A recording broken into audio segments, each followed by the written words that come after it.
In this lesson 2, we are still talking about factorization. So in this lesson, I'm not going back again to explain the hints, the method, the steps to be followed. I think we have them. Try to follow those steps and practice. You know, practice makes perfect.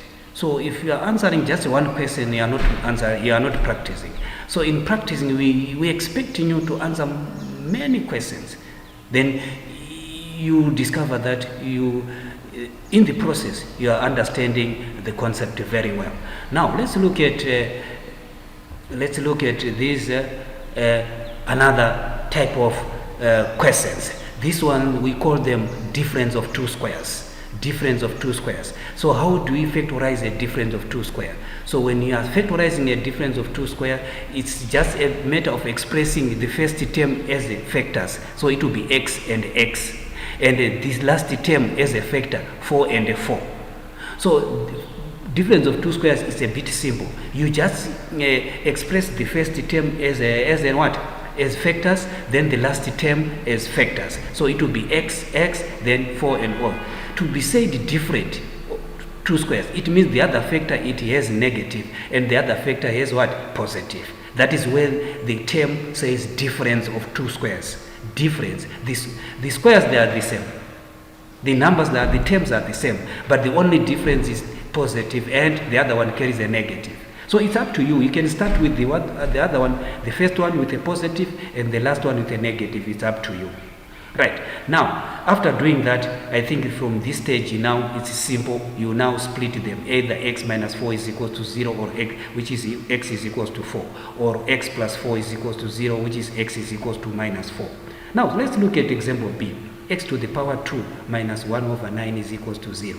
Now, with this one, you cannot simplify. You have to take minus 9 to the other side, is what I did. So x squared over 1 over 9. So which is equals to, x is equals to, now, what do? We now say x is equals to 1 over 9.